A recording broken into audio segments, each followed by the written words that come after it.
É interessante a mudança de postura em relação ao Mauro Cid. Inicialmente, Jair Bolsonaro não ia no confronto, porque sabia que ele poderia falar muitos detalhes sobre o dia a dia no Palácio do Planalto. Depois ele disse, ele é independente, ele faz o que ele quiser, ele tinha uma atuação independente. E agora também sem bater nele, dizendo que ele foi coagido pelo ministro Alexandre de Moraes. Então é novamente uma tentativa de trazer Mauro Cid de volta para o campo da direita e num ataque direto a Alexandre de Moraes. Luiz, a defesa de Jair Bolsonaro está replicando o que tem sido chamado de um método Zanin, que foi usado na Lava Jato. Explica pra gente o que seria esse método Zanin.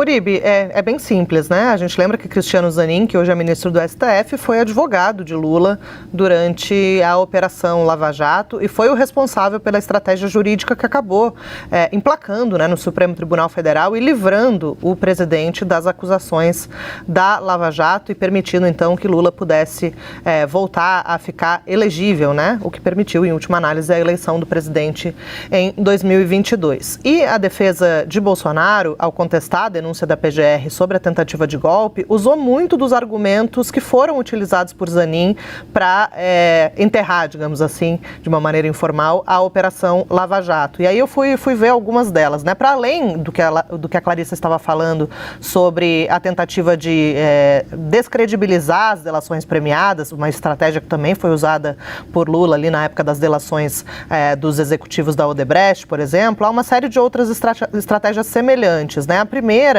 é a questão do Fishing Expedition, né? Que é quando há quebras de sigilo injustificadas na alegação da defesa, porque já foi escolhido um alvo previamente e aí essas medidas são requeridas pelos investigadores para tentar achar uma prova que possa incriminar esse alvo previamente escolhido. Isso já foi em várias oportunidades considerado ilegal pelo próprio Supremo Tribunal Federal e foi algo que Zanin, como advogado de Lula, insistiu, né, perante a justiça e que agora a defesa de Bolsonaro também vai por essa mesma linha, né?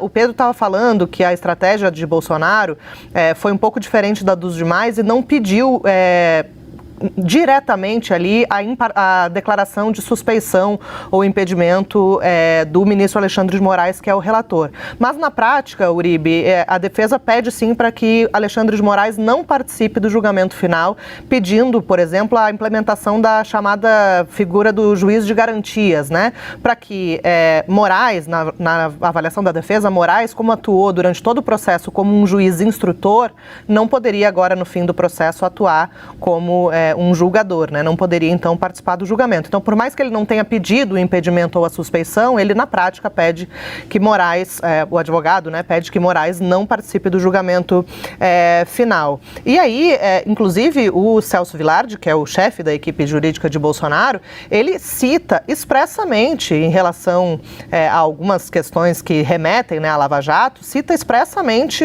precedentes do Supremo Tribunal Federal, não só em relação a essa questão da pesca probatória, como também o caso em que o Supremo decidiu que Moro era suspeito para julgar Lula. Então ele cita, né, que quando ele cita que há um risco de condenação ideológica de Bolsonaro, o advogado fala como precedente do, entre aspas, julgamento em que figurava como paciente o presidente Lula e que discutiu a suspeição do ex-juiz federal Sérgio Moro. Então, claramente aqui há uma referência aos métodos da Lava Jato. E aí, só para encerrar, para além de tudo isso que eu disse, aquilo que o Pedro também estava nos contando em relação ao document dump, né? Quando são anexados, quando é anexado um grande volume de páginas sem método, lógica ou organização, o que, na avaliação da defesa, dificulta o exercício da defesa. E lembrando que acusados da Lava Jato também usavam esse argumento e que denúncias da Lava Jato chegaram a ser rejeitadas na justiça, isso na primeira instância, com base na alegação de que eram muitos documentos e que não havia como